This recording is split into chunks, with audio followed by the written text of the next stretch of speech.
নবী সাল্লাল্লাহু আলাইহি ওয়াসাল্লাম বলেছেন, একবার ৩ জন লোক পথ চলছিল, তারা বৃষ্টিতে আক্রান্ত হল। অতঃপর তারা এক পাহাড়ের গুহায় আশ্রয় নিল। হঠাৎ পাহাড় হতে এক খণ্ড পাথর পড়ে তাদের গুহার মুখ বন্ধ হয়ে গেল।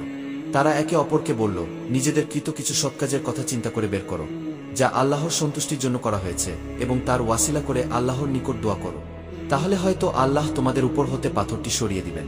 তাদের একজন বলতে লাগল, হে আল্লাহ, আমার আব্বা মা খুব বৃদ্ধ ছিলেন এবং আমার ছোট ছোট সন্তানও ছিল।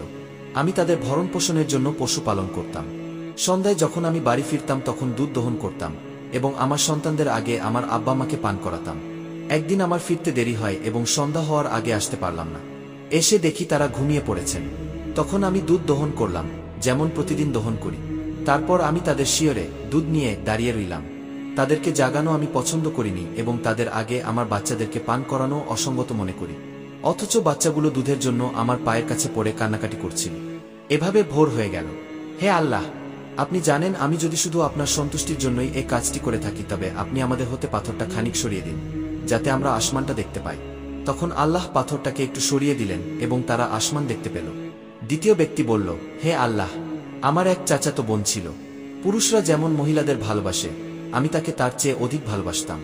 একদিন আমি তার কাছে চেয়ে বসলাম, অর্থাৎ খারাপ কাজ করতে চাইলাম, কিন্তু তা সে অস্বীকার করল যে পর্যন্ত না আমি তার জন্য 100 দিনার নিয়ে আসি।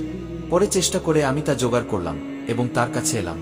যখন আমি তার দুপায়ের মাঝে বসলাম, অর্থাৎ সম্ভোগ করতে তৈরি হলাম, তখন সে বলল, হে আল্লাহর বান্দা, আল্লাহকে ভয় করো, অন্যায়ভাবে মাহর পর্দা ছিঁড়ে দিও না, অর্থাৎ আমার কুমারীর সতীত্ব নষ্ট করো না। তখন আমি দাঁড়িয়ে গেলাম।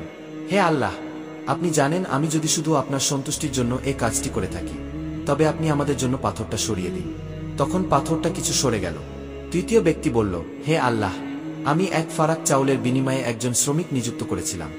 যখন সে তার কাজ শেষ করল আমাকে বলল, আমার পাওনা দিয়ে দাও। আমি তাকে তার পাওনা দিতে গেলে সে তা নিল না। আমি তা দিয়ে কৃষি কাজ করতে লাগলাম এবং এর দ্বারা অনেক গরু ও তার রাখাল জমা করলাম।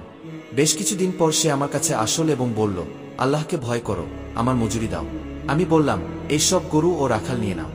সে বলল, আল্লাহকে ভয় করো, আমার সাথে ঠাট্টা করো না।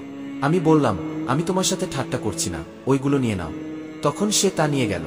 হে আল্লাহ, আপনি জানেন যদি আমি আপনার সন্তুষ্টি লাভের জন্য এই কাজটি করে থাকি, তবে পাথরের বাকিটুকু সরিয়ে দিন।